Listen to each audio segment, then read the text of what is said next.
The Silent Watchers. Dr. Elena Martinez stood before the massive holographic display at the Lunar Deep Space Observatory, her dark eyes reflecting the strange signal pattern that had puzzled Earth's best minds for the past 3 weeks.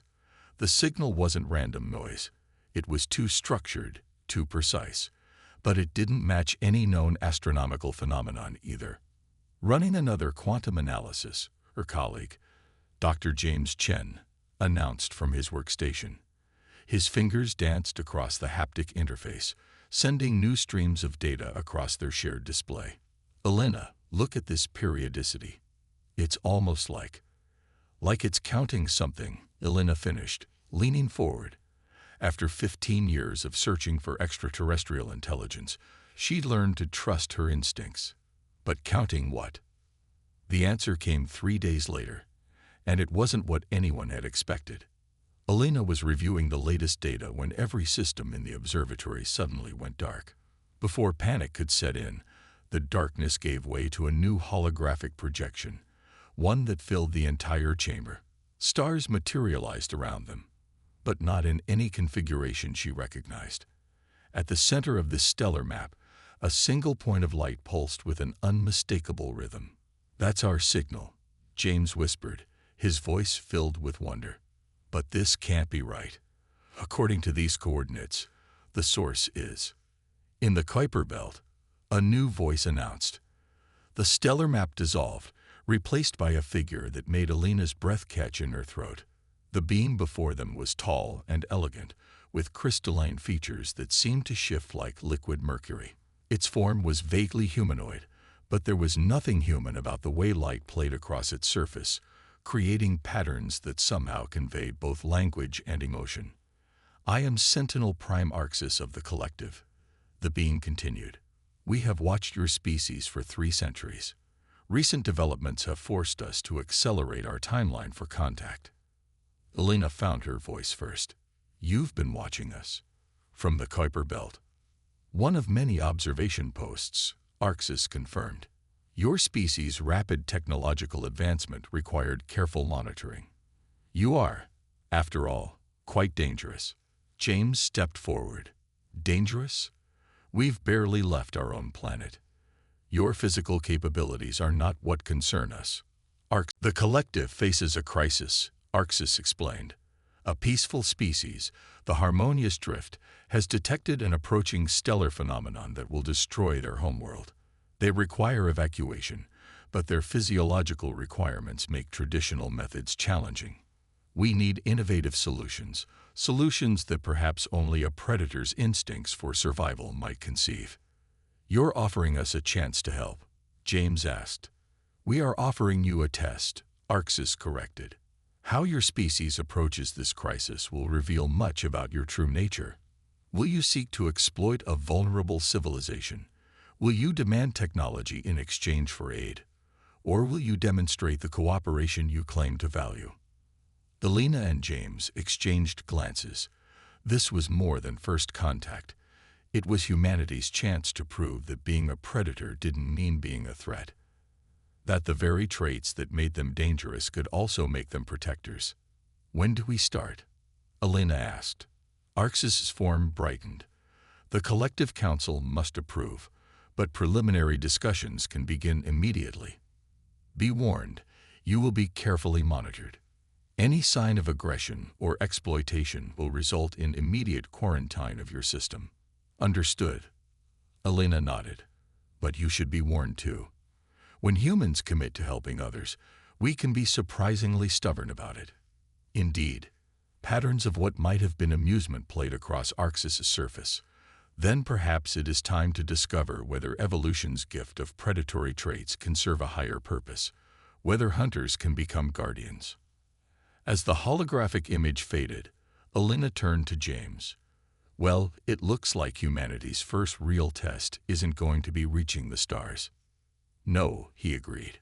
"It's going to be proving we deserve to be among them." Elena looked back at the space where Arxis had been, her mind already racing with possibilities. Humanity had spent millennia rising above their base instincts, learning to channel their strengths into creation rather than destruction.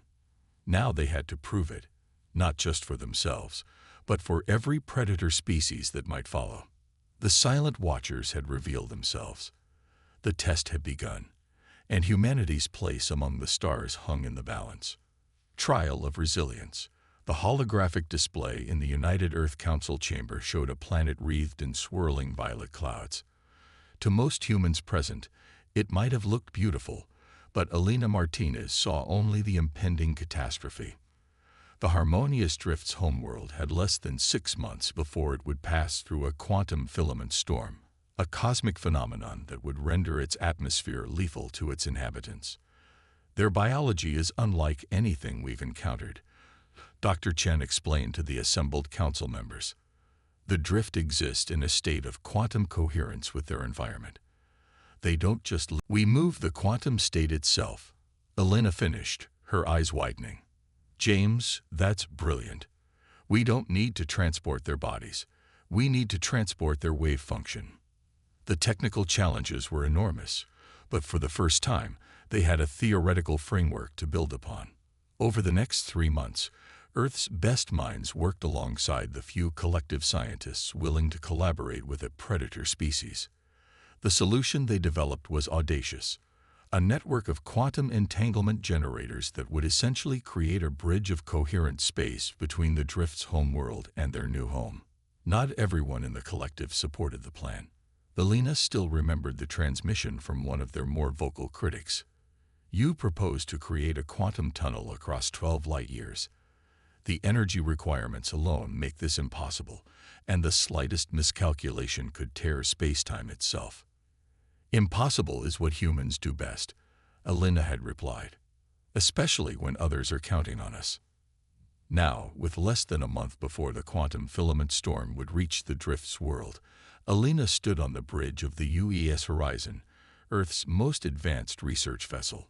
Around them, a fleet of ships from both Earth and the more cooperative collective species held position, each maintaining a node in the vast quantum network they'd constructed.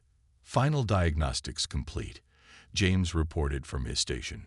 Quantum coherence at 99.8% and holding. Elena, this might actually work. Bridge to engineering, Elena called. Status report. Chief Engineer Yuki Tanaka's voice came through clear and confident.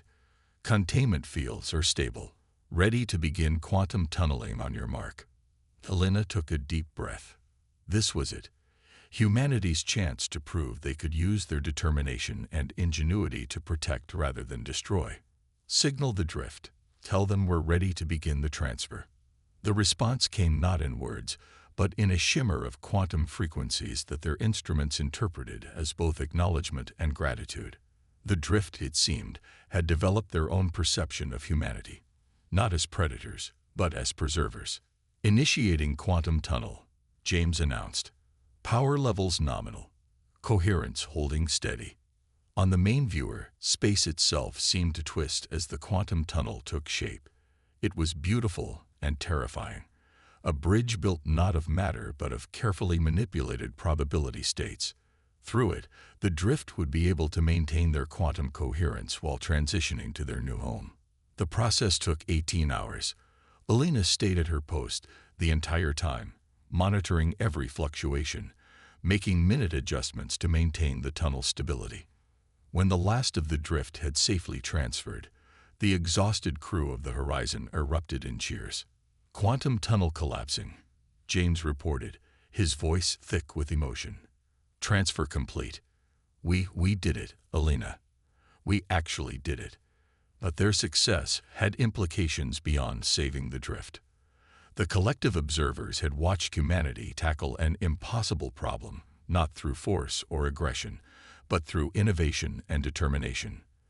They had proven that predatory instincts, the drive to overcome challenges, the refusal to accept failure. The chamber erupted in chaos. Species that Elena hadn't even known could move quickly were suddenly rushing to emergency stations. In the midst of it all, Arxis remained eerily still, patterns of light cascading across their surface. Dr. Martinez, the Sentinel Prime's voice cut through the chaos. You and your species have shown remarkable problem-solving capabilities. I fear we will need them sooner than expected. James, who had been assisting with the technical presentation, stepped forward. The Nexus Hive. You mentioned them during first contact. You said they were a predator species that went wrong. Wrong is an inadequate description, Arxis replied. They are what we feared humanity might become, a species that embraced their predatory nature without tempering it with wisdom. They do not simply conquer, they consume. They do not merely fight. They evolve to overcome any defense. And now, they have evolved beyond our strongest barriers. Elena studied the tactical displays showing the hive's advance. Their ships moved with an organic fluidity that seemed impossible for mechanical constructs. Those aren't ships in any conventional sense, are they? No, Arxis confirmed. The Nexus Hive long ago merged their biological and technological development. Their vessels are grown, not built. Each one is a semi-sentient extension of their collective consciousness. Like a superorganism, James murmured. Fascinating and terrifying. Our standard tactics have proven increasingly ineffective, Arxis continued. The hive adapts to each strategy we employ. Our greatest advantage was our quantum barrier network, but now. Elena watched the display as another defense point went dark. The hive's ships, if you could call them that, move like a swarm of predatory fish, each motion perfectly coordinated. Then something clicked in her mind. They're using our own quantum technology against us, aren't they? She asked. The principles we demonstrated with the drift evacuation. The hive must have been watching. They've adapted it to penetrate your barriers. Arxis's surface rippled with confirmation. Your species' innovation may have inadvertently given them the key they needed. Then let us help fix it, Elena insisted. Humanity has spent millennia studying predator behavior, including our own. We understand how predators think, how they hunt. Maybe that's exactly what you need right now. The Sentinel Prime was silent for a long moment. Around them, the emergency response continued, but Elena could sense other council members paying attention to their exchange. The chamber erupted in chaos. Species that Elena hadn't even known could move quickly were suddenly rushing to emergency stations. In the midst of it all, Arxis remained eerily still, patterns of light cascading across their surface. Dr. Martinez, the Sentinel Prime's voice cut through the chaos. You and your species have shown remarkable problem-solving capabilities. I fear we will need them sooner than expected. James, who had been assisting with the technical presentation, stepped forward. The Nexus Hive. You mentioned them during first contact. You said they were a predator species that went wrong. Wrong is an inadequate description, Arxis replied. They are what we feared humanity might become, a species that embraced their predatory nature without tempering it with wisdom. They do not simply conquer, they consume. They do not merely fight. They evolve to overcome any defense. And now, they have evolved beyond our strongest barriers. Elena, then let us help fix it, Elena insisted. Humanity has spent millennia studying predator behavior, including our own. We understand how predators think, how they hunt. Maybe that's exactly what you need right now.